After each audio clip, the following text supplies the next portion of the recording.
दोस्तों इस टॉपिक में हम डिस्कस करेंगे रिफ्रैक्टिव इंडेक्स और उस पर न्यूमेरिकल्स यानी अपवर्तनांक और उस पर आधारित प्रश्नों को हम हल करेंगे।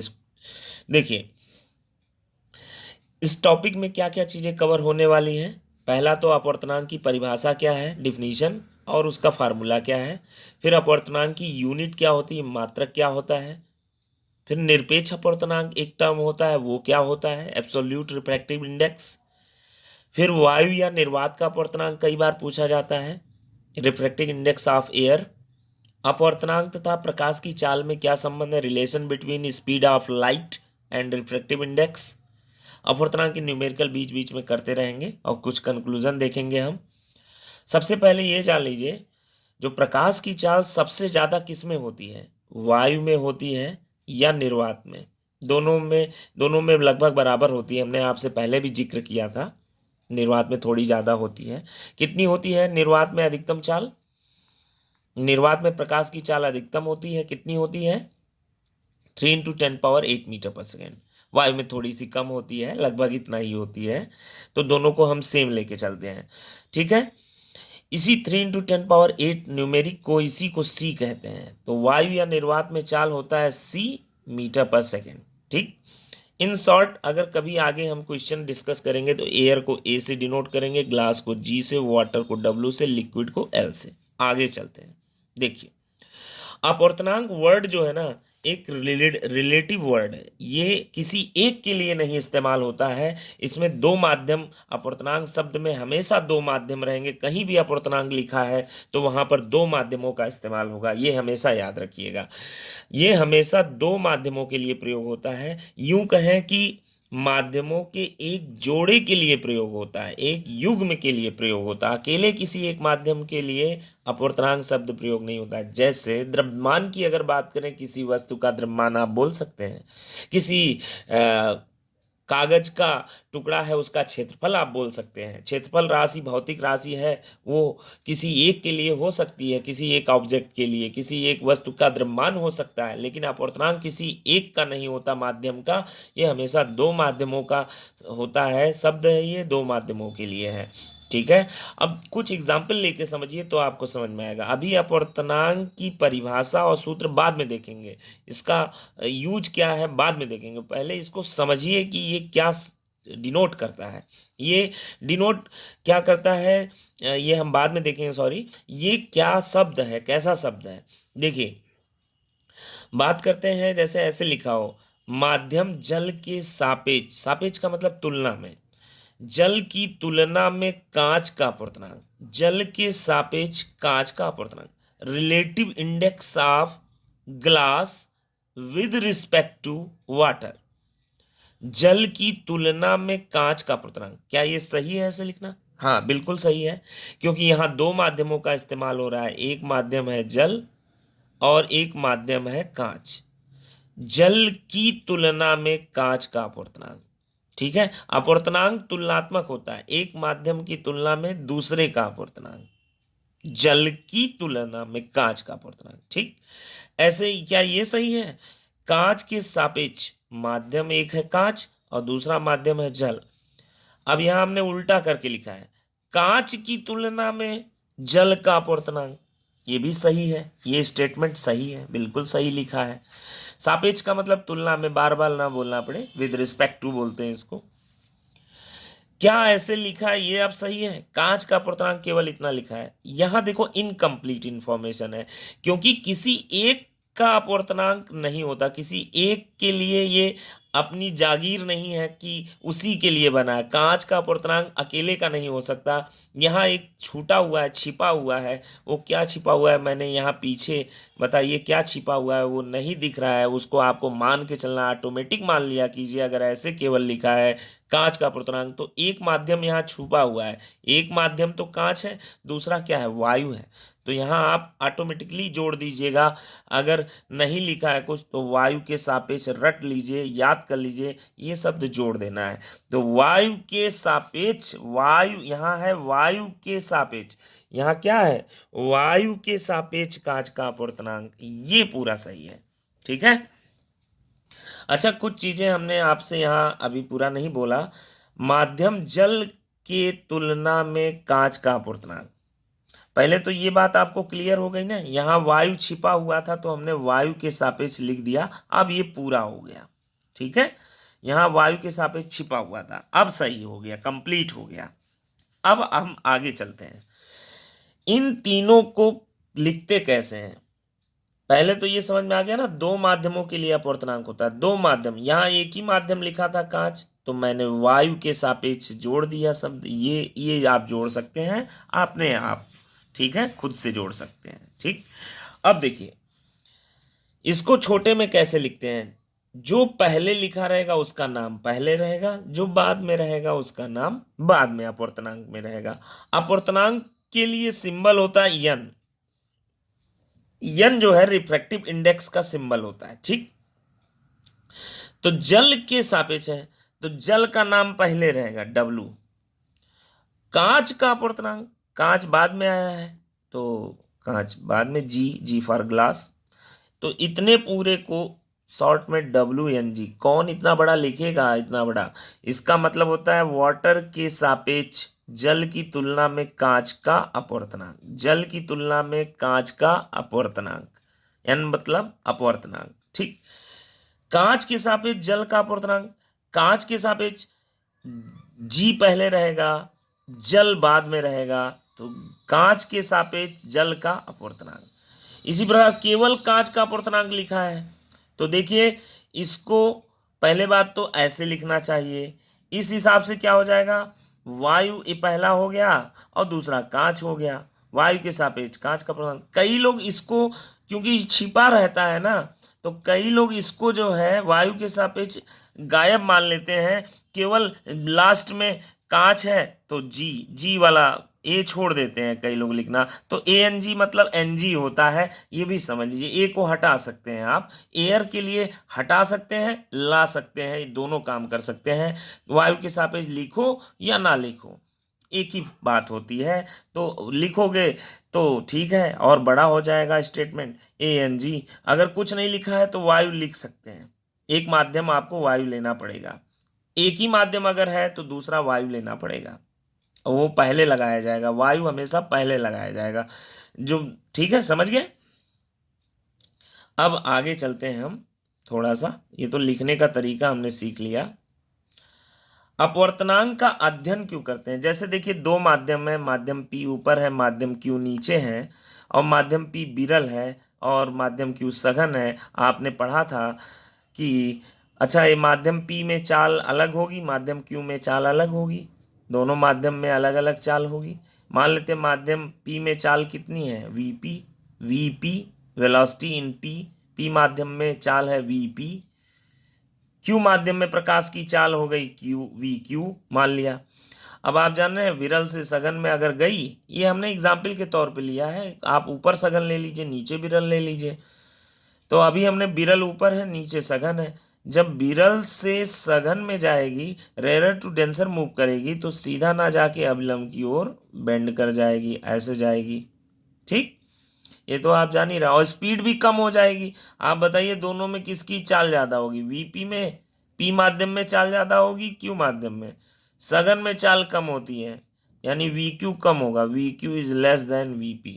ठीक है, चलिए अब आपने अपवर्तनांक का अध्ययन क्यों करते हैं, हमने बताया ना, चाल देख रहे हैं दोनों में बदल गई है, माध्यम बदलने पर चाल के तुलनात्मक अध्ययन में अपवर्तनांक का इस्तेमाल होता है। पिछली वीडियो में हमने देखा था। देखिए एंगल भी बदल रहा है, यहाँ आपतन, यहाँ कोण कितना है आने के समय I, यहाँ क्या है R, दोनों अलग अलग कोण है, एंगल अलग अलग है, तो कोण में कितना वेरिएशन हो रहा है, उसके कोण में परिवर्तन के अध्ययन में भी अपवर्तनांक का, रिफ्रैक्टिव इंडेक्स का यूज होता है, जिसको हम स्नेल्स लॉ में देखेंगे। कोण में वाला इस सिस्टम जो है स्नेल्स लॉ में देखेंगे।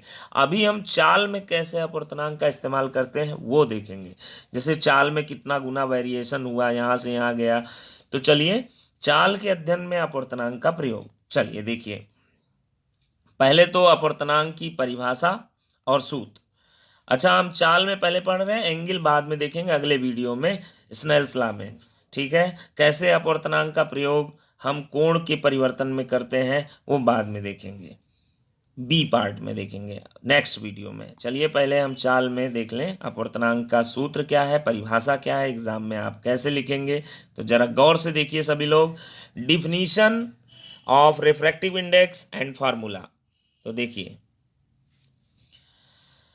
अपवर्तनांक की परिभाषा सिंपल है। देखिए चाल के लिए कैसे तुलना करते हैं। देखो अगर आपसे कभी ऐसे लिखा हो माध्यम P के सापेक्ष माध्यम P की तुलना में माध्यम Q का अपवर्तनांक, अपवर्तनांक में आपको पहले ही हमने बता दिया है दो माध्यम इस्तेमाल होंगे, एक माध्यम P हो गया और दूसरा माध्यम Q हो गया। ठीक है, माध्यम P के सापेक्ष माध्यम Q का अपवर्तनांक किसके बराबर होता है, जो पहले लिखा है उस माध्यम में प्रकाश की चाल ऊपर रहेगी, अपान जो बाद में जिसका अपवर्तनांक आपको निकालना है उस माध्यम में प्रकाश की चाल नीचे रहेगी। माध्यम P के सापेक्ष माध्यम Q का अपवर्तनांक बराबर होगा जिस माध्यम को पहले लिखा है जिसके सापेक्ष है उस माध्यम में प्रकाश की चाल ऊपर, और बाकी जो दूसरा माध्यम बचा जिसका अपवर्तनांक आपको निकालना है उस माध्यम में प्रकाश की चाल नीचे। तो परिभाषा क्या हो गया अपवर्तनांक का, माध्यम P, ऐसे ही आप एग्जाम में लिखेंगे माध्यम P के सापेक्ष माध्यम Q का अपवर्तनांक माध्यम P में प्रकाश की चाल और माध्यम Q में प्रकाश की चाल के अनुपात के बराबर होता है। माध्यम P के सापेक्ष माध्यम Q का अपवर्तनांक माध्यम P में प्रकाश की चाल और माध्यम Q में प्रकाश की चाल के अनुपात के बराबर होता है, वही मैंने लिखा है यहाँ पर। ठीक है डिफिनीशन। अब देखिए हमेशा सापेक्ष वाला जिसके सापेक्ष है वो पहले लिखा कीजिए, ये भी हैबिट में आप डालिए। ठीक है, अगर किसी क्वेश्चन में ऐसे लिखा है माध्यम Q का अपवर्तनांक माध्यम P के सापेक्ष, तो आप पहले सीधा कर लीजिए, पहले सापेक्ष वाला लिखा कीजिए जिसके सापेक्ष, फिर जिसका अपवर्तनांक है वो बाद में लिखिए। प्राय ऐसे ही लिखा रहता है, लेकिन कभी बाई चांस उल्टा करके लिख दे तो जिसके सापेक्ष है वो पहले लिखा करो। ठीक है, और इसका फार्मूला क्या होगा अपवर्तनांक का, फिर से बताइए, माध्यम P के सापेक्ष माध्यम Q का अपवर्तनांक बराबर होगा जो पहले है जिसके सापेक्ष उसमें प्रकाश की चाल ऊपर, बाकी जो बचा जिसका अपवर्तनांक लिखा है उसमें प्रकाश की चाल नीचे। ठीक है, तो माध्यम P के सापेक्ष माध्यम Q का अपवर्तनांक माध्यम P में प्रकाश की चाल अपान माध्यम Q में प्रकाश की चाल। इसको शॉर्ट में कैसे लिखेंगे बताइए। ये हो गया आपका क्लियर ना अपवर्तनांक की परिभाषा। ठीक, चालों की तुलना में अपवर्तनांक का ऐसे इस्तेमाल करते हैं। ठीक है, अब इसको शॉर्ट में कैसे लिखते हैं, आपको अभी शॉर्ट में लिखना ऊपर बताया था, जो पहले रहेगा उसका नाम पहले, P के सापेक्ष Q का अपवर्तनांक, P के सापेक्ष Q का अपवर्तनांक जो पहले लिखा है वो पहले, और PNQ हो गया ये इक्वल टू माध्यम P में प्रकाश की चाल VP, माध्यम Q में प्रकाश की चाल VQ। यही एक ही फार्मूला है जो सभी जगह काम आएगा। मैं अगर आगे एक दो चार फार्मूले और बोलूं सब इसी से बनेंगे, जिसको ये आता है बेसिकली वो सारा क्वेश्चन कर लेगा। ठीक है, अब आते हैं PNQ इक्वल टू होता है जो पहले है उसमें चाल ऊपर, जो बाद में है उसमें चाल नीचे। ये चाल के पदों में सूत्र है। किसके पदों में सूत्र है, चाल के पदों में।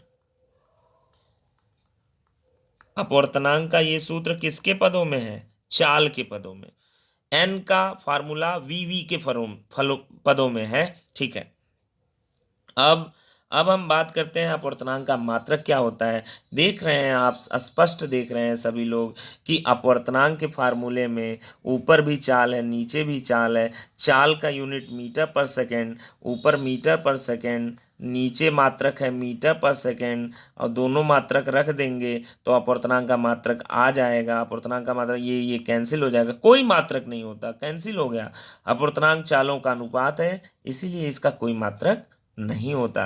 समझ गए ना, अपवर्तनांक चालों का अनुपात है ना, तो कैंसिल हो जाते हैं ऊपर नीचे, ये सेम यूनिट पड़ जाता है, इसीलिए कोई मात्रक नहीं होता है। अब नेक्स्ट आप देखिए जरा, सिद्ध करें माध्यम P के सापेक्ष माध्यम Q का अपवर्तनांक बराबर होगा 1/, उल्टा करके बोलो, माध्यम Q के सापेक्ष माध्यम P का अपवर्तनांक।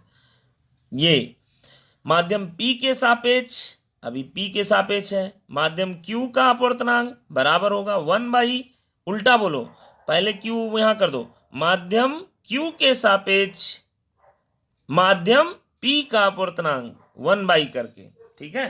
तो ये इसको शॉर्ट में कैसे बोलेंगे, P के सापेक्ष है तो P के सापेक्ष Q का अपवर्तनांक P n q equal to 1 by Q के सापेक्ष P का अपवर्तनांक। ये प्रूव करना है, सिंपल है प्रूफ। देखिए आपको ये पी एन क्यू ले लीजिए, left side p n q ले लिया। पी एन क्यू का फार्मूला अभी आपको बताया, जो पहले है उसमें चाल ऊपर और जो बाद में है उसमें चाल नीचे। चाल के पदों में यही मैंने लिखा है ना, p n q equal to v p upon v q.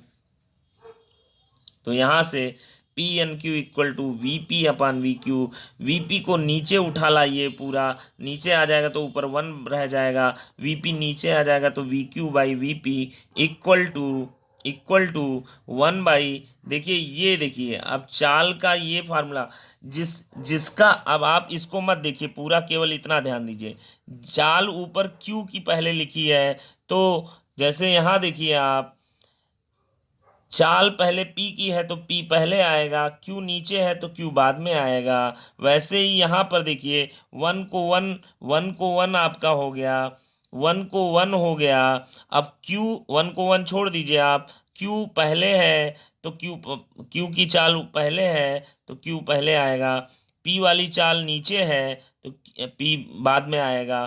तो 1 बाई इसको कहेंगे क्यू एन पी, तो p n q equal to 1/क्यू एन पी। ठीक है, अब एक क्वेश्चन हम देखेंगे, बहुत जल्दी से ये क्वेश्चन खत्म हो जाएगा। निर्वात में प्रकाश की चाल, निर्वात मतलब वायु ले लीजिए, वायु में प्रकाश की चाल क्या होती है, कैसे लिखते हैं, वेलोसिटी इन एयर कितनी दी हुई है, 3 × 10⁸। यदि कांच का अपवर्तनांक, अब यहाँ कई लड़के घबरा जाएंगे, कांच का अपवर्तनांक बोला है, अब यहाँ एक ही माध्यम का अपवर्तनांक, ऐसा कैसे हो सकता है, यहाँ क्या छिपा हुआ है, वायु के सापेक्ष शब्द छिपा हुआ है। ठीक है, तो कांच का अपवर्तनांक कितना दिया है, 1.5 दिया है। यहाँ वायु के सापेक्ष छिपा हुआ था, कोई बात नहीं, हमने लिख दिया। अब इसको सिंबल में लिखना सीखिए, वायु के साथ, वायु पहले है तो ए, वायु के सापेक्ष अपवर्तनांक किसका, कांच का, वायु के सापेक्ष कांच का अपवर्तनांक, ये दिया एएनजी दिया है 1.5। तो कांच में चाल पूछा है, कांच में चाल पूछा है, प्रकाश की कितनी होगी। कांच में चाल का सिंबल क्या होगा, वी, वेलोसिटी इन ग्लास। अब जो दिया है उसी का फार्मूला लगा दीजिए, क्या दिया हुआ है, एएनजी ना दिया हुआ है, एएनजी का फार्मूला क्या होगा, अपवर्तनांक का फार्मूला चाल के पदों में बताइए, अपवर्तनांक का फार्मूला चाल के पदों में, जो पहले है उसमें चाल ऊपर, जो बाद में है उसमें चाल नीचे, सिंपल। यहाँ जो पहले है ए, तो ए में चाल ऊपर वी ए, और जो बाद में है उसमें चाल नीचे, एएनजी का यही फार्मूला होगा ना। अब एएनजी की वैल्यू बताइए कितनी है, 1.5, वी ए दिया है 3 × 10⁸, वीजी आपको पूछा है क्वेश्चन मार्क, तो ये ऐसे ही रहने दीजिए। अब इसको सॉल्व कर लीजिए थोड़ा, तो वीजी को यहाँ ले आइए, 1.5 को नीचे ले आइए, तो वीजी वहाँ गया 3 × 10⁸ अपान 1.5। इसको सॉल्व कीजिए, इससे ये 2 टाइम्स जाएगा तो आपका हो जाएगा 2 × 10⁸। तो कांच में प्रकाश की चाल 2 × 10⁸ मीटर/सेकेंड आ गई। ठीक है, उम्मीद है ये क्लियर हो गया। नेक्स्ट क्वेश्चन, वायु के सापेक्ष जल का अपवर्तनांक। यहाँ तो पहले से ही 2 माध्यम दिए हैं, कोई दिक्कत ही नहीं है। तो वायु का नाम पहले है तो ए, वायु के सापेक्ष किसका अपवर्तनांक, जल का, AnW दिया है 4/3।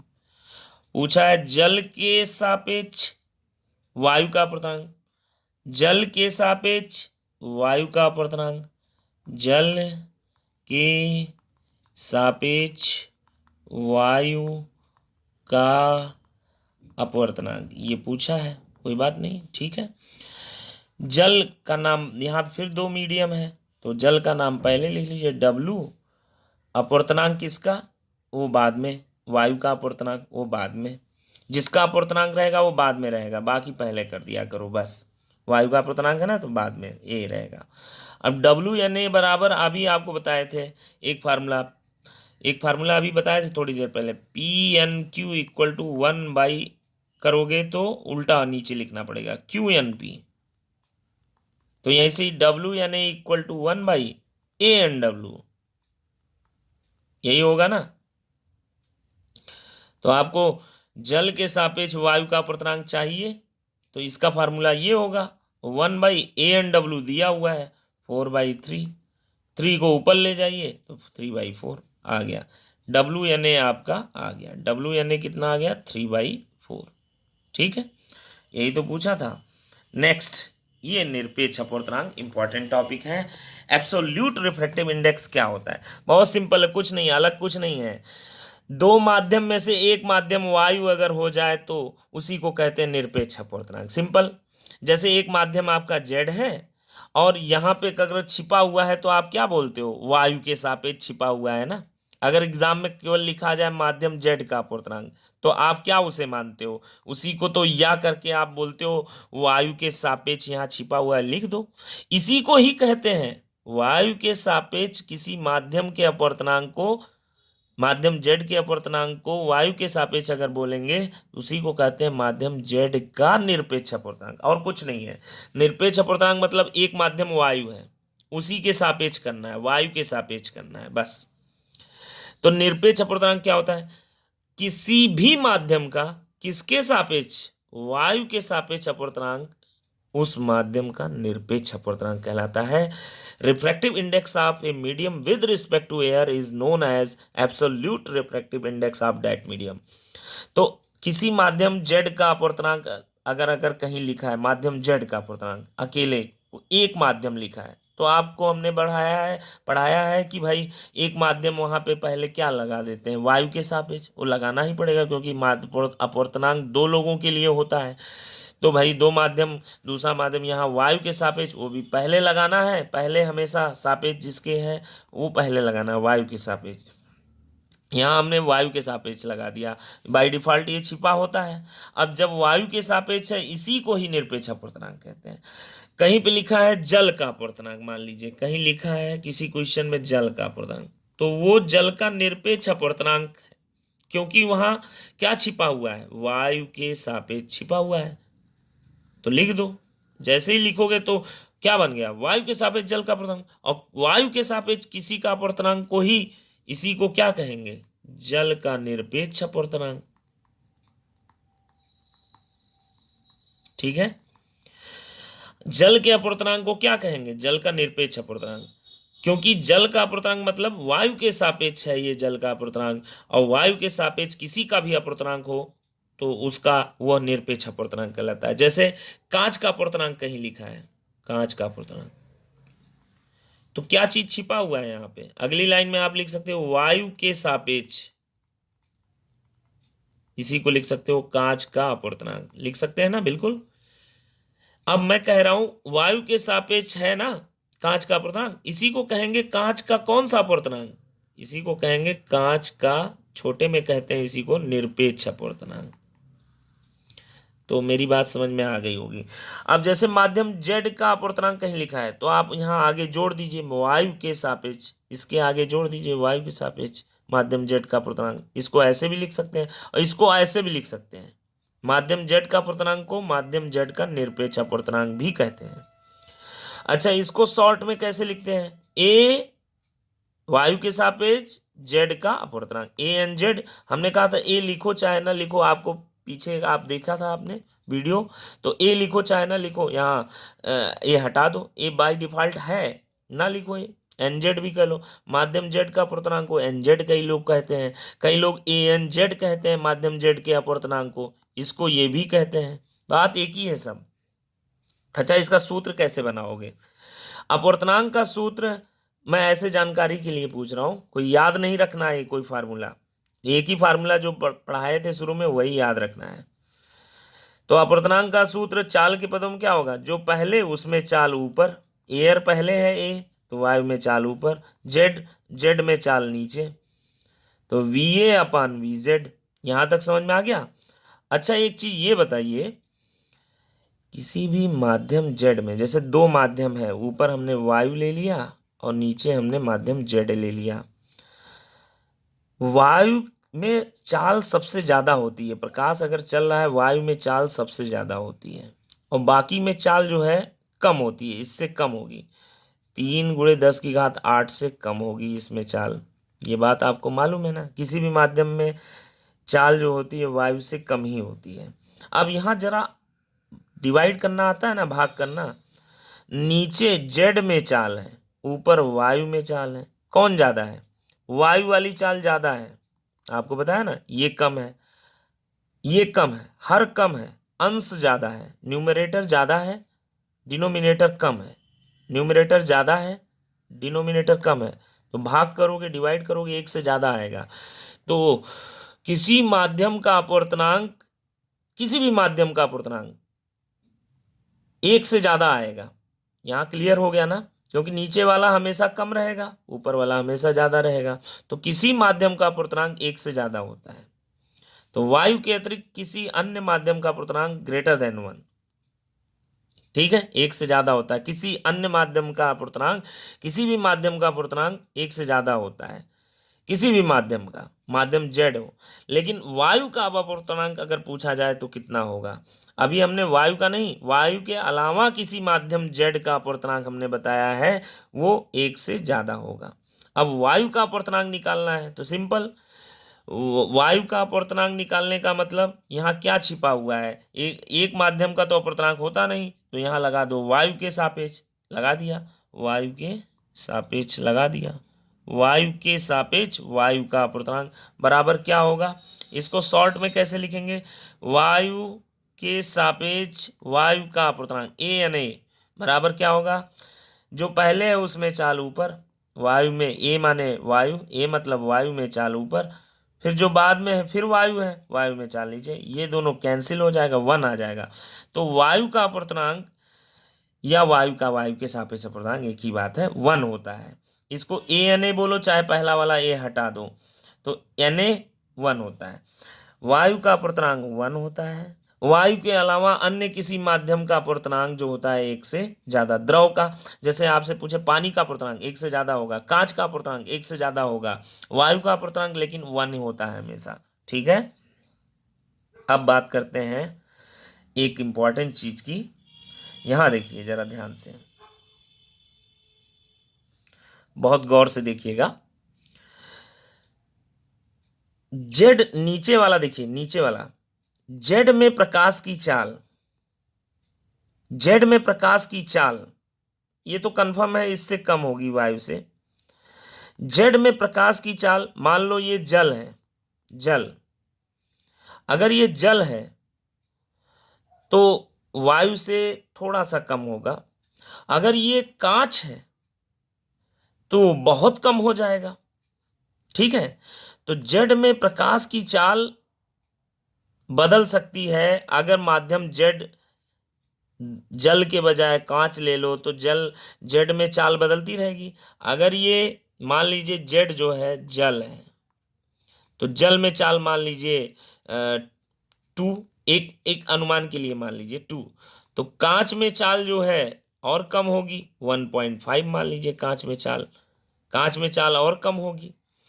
तो माध्यम जेड में चाल नीचे है, नीचे वाला अगर बढ़ेगा, कभी भी भाग किए होगे, अगर नीचे वाला बढ़ेगा तो भाग करने पे टोटल जो वैल्यू आएगी n, जो कि है z का अपवर्तनांक है, z का अपवर्तनांक n, नीचे वाला अगर ज्यादा है भाग करोगे तो जो पूरी वैल्यू आएगी, ऊपर तो फिक्स है 3 × 10⁸ यहां, नीचे वाला अगर बढ़ेगा, बहुत ज्यादा हो जाए तो भाग करोगे तो अपवर्तनांक क्या आएगा? कम आएगा। अपवर्तनांक क्या आएगा? कम आएगा। ये ज्यादा होगा तो ये कम आएगा। यानी ये चीज आप क्लियर हो रही है कि अगर चाल ज्यादा है किसी माध्यम में, जेड में चाल ज्यादा है, तो जेड का अपवर्तनांक कम होगा, सिंपल। ये ज़्यादा होगा तो डिवाइड ऊपर वाले में करोगे, कम आएगा ना। ये जितना ज़्यादा होगा उतना ही ये कम आएगा। तो चाल और अपूर्णांक में दुश्मनी का विचार है, दोनों ही एक दूसरे के अपोजिट नेचर के हैं। किसी माध्यम का अपूर्णांक और उसमें चाल दोनों दोस्त नहीं दुश्मन है। उस माध्यम में चाल अगर ज़्यादा है तो उस माध्यम का अपूर्णांक कम होगा। वही मैंने यहां लिखा है, किसी माध्यम में चाल वायु से जितना कम होगा, चाल जितना कम होगा माध्यम का अपूर्णांक उतना ज्यादा होगा। चाल अगर कम है, माध्यम में चाल अगर कम है तो माध्यम का अपूर्णांक ज्यादा होगा।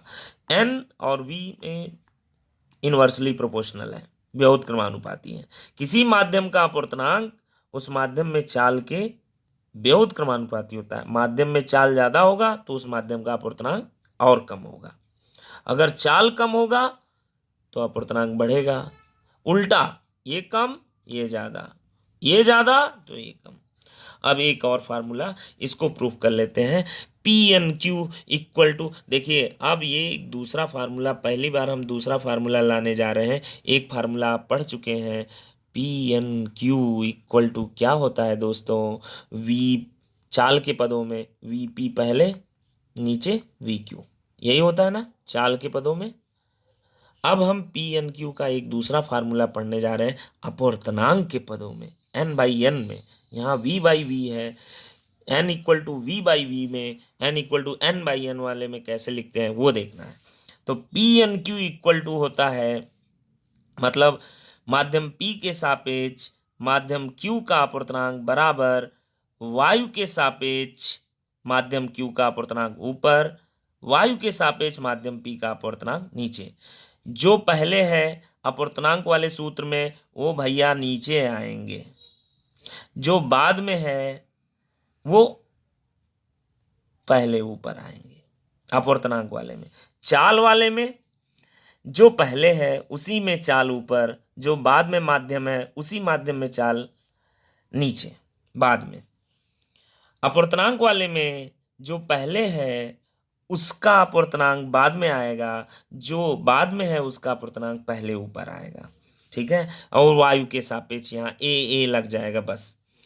इसको प्रूव कैसे करेंगे, p n q equal to, हम जानते हैं p n q equal to क्या फार्मूला लिखें, ये होता है ना। अब देखिए एक काम करते हैं, वीपी को वीपी और वी क्यू को वी क्यू। ठीक है, वीपी बाई वी क्यू है ना। अब यहाँ वी ए से डिवाइड, वी ए से मल्टीप्लाई, वी ए कैंसिल हो जाएगा, फिर वही आ जाएगा, कोई दिक्कत नहीं, कोई गलत नहीं। वीपी बाई वी ए क्या होगा आप बताइए। अगर हम यहाँ कहें वीपी बाई वी ए होता, VP by V A, Q के जगह ए होता तो पी एन ए हो जाता ना। तो इसके जगह हम लिख सकते हैं, क्या लिख सकते हैं, या रुक जाइए इसके छोड़िए, ऐसे मत कीजिए, मैं बताता हूं आपको, एक मिनट। देखिए बड़ा सिंपल है, इसको करिए आप, पहले पहले इसको सॉल्व कीजिए। वी क्यू नीचे है, पहले इसको देखिए आप, वी क्यू नीचे है, वी ए ऊपर है। पी के जगह ए हो अगर तो यहां क्या हो जाएगा, ए एन क्यू। पी के जगह ए यहां अगर डाल दें तो यहां भी ए हो जाएगा ना। तो v a upon v q equal to a n q, v a upon v q equal to a n q, इसके जगह पे हो गया। ठीक है, अच्छा अब फिर से हम क्या कर रहे हैं आपके लिए, अब देखिए जरा ध्यान से। अब इसमें क्या कर रहे हैं, इसका तो हो गया, वीपी को नीचे ले आइए तो 1 वी ए, वीपी को नीचे ले आइए तो वी क्यू नीचे आ गया, वीपी नीचे आ गया, ये वीपी नीचे आ गया, इसके जगह ये समझ में आ गया। इसमें वीपी को नीचे लाया। अब देखिए 1 को छोड़ दीजिए, कोई बात नहीं, ऊपर क्या आया ए एन क्यू, नीचे आ जाइए, V A by v P क्या होगा। अच्छा ठीक है, कोई दिक्कत नहीं, यहां पर हम ऐसा करते हैं, देखिए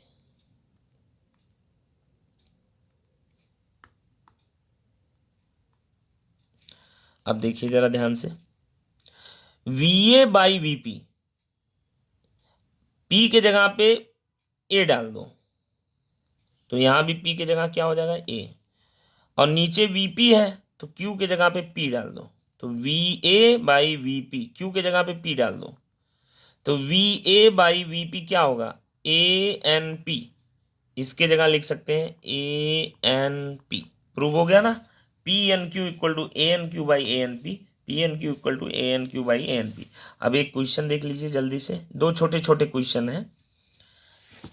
जल का निरपेक्ष अपवर्तनांक, अब डर गए होगे तुम लोग, डरना नहीं है। जल का निरपेक्ष मतलब, निरपेक्ष माने हमने आपको बताया था वायु के सापेक्ष होता है।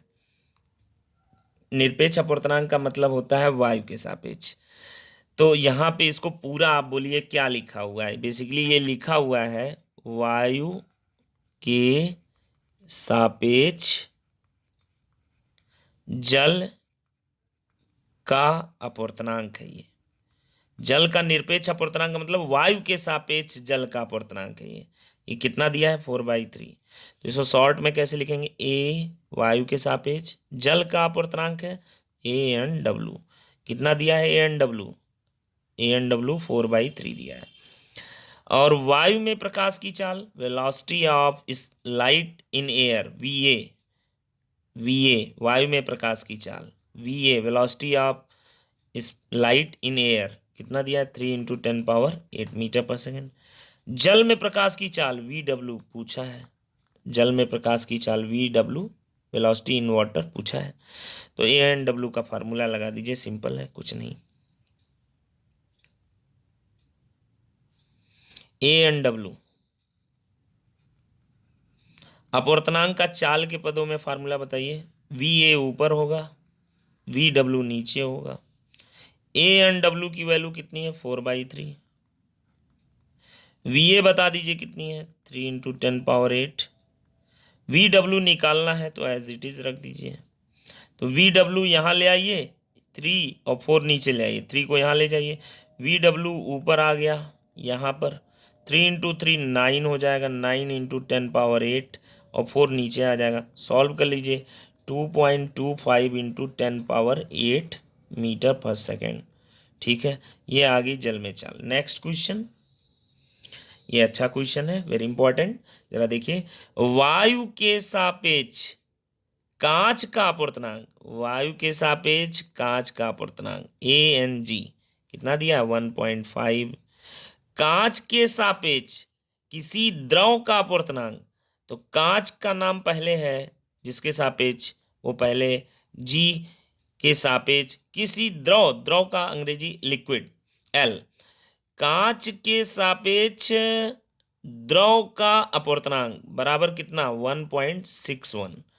तो पूछा क्या है, वायु के सापेक्ष मतलब A पहले, उस द्रव बाद में का अपवर्तनांक, वायु के सापेक्ष द्रव का अपवर्तनांक पूछा है।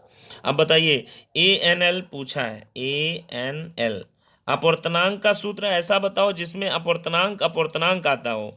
आपको बताए थे ना अभी, जो पहले है वो उसका अपवर्तनांक बाद में आएगा, और जो देखिए यहाँ पर कुछ शायद मैं गलत कर रहा हूं, 1 मिनट रुक जाइए, ध्यान दीजिए। क्वेश्चन में थोड़ा सा सिंपल है लेकिन दिमाग लगाना है आपको। ये पूछा है, डायरेक्ट ये मत लगाइए, जो दिया है उसका यूज कीजिए। GNL कितना दिया है, GNL का फार्मूला पहले लिखिए, कैसे होगा, अपवर्तनांक का फार्मूला अपवर्तनांक के पदों में लिखिए, जो पहले है उसका अपवर्तनांक बाद में रहेगा। आपने ये फार्मूला देखा था ना अभी, जो पहले है N उसका NP उसका अपवर्तनांक नीचे रहेगा, और जो बाद में है उसका अपवर्तनांक ऊपर रहेगा। और A जोड़ देंगे, आगे नहीं लिखना है, A आएगा आगे A लिखना है। तो ये पहले है, ये नीचे जाएगा, ये बाद में है तो ये ऊपर रहेगा, और A यहाँ जोड़ दो, अब GNL की वैल्यू दी हुई है 1.61, equal to a n l की वैल्यू, ए एन एल पूछा है तो ए एन एल वैसे रहने दो, नीचे क्या ए एन जी की वैल्यू 1.5 वो रख देंगे, ए एन जी की वैल्यू 1.5। अब यहाँ सॉल्व कर लीजिए, इसका यहाँ मल्टीप्लाई हो जाएगा, तो a n l equal to 1.5 into 1.61, इसको सॉल्व कर लीजिए आप। सॉल्व करने के बाद आ जाएगा 2.415। ये आपका कंप्लीट अपवर्तनांक का ए हमने देख लिया वीडियो। अब बी में हम स्नेल्स लॉ में अपवर्तनांक कैसे काम आता है, कैसे कोणों में संबंध जानने में काम आएगा अपवर्तनांक, वो देखेंगे। और आप लोगों से रिक्वेस्ट है वीडियो को लाइक और सब्सक्राइब कर जरूर करें। धन्यवाद।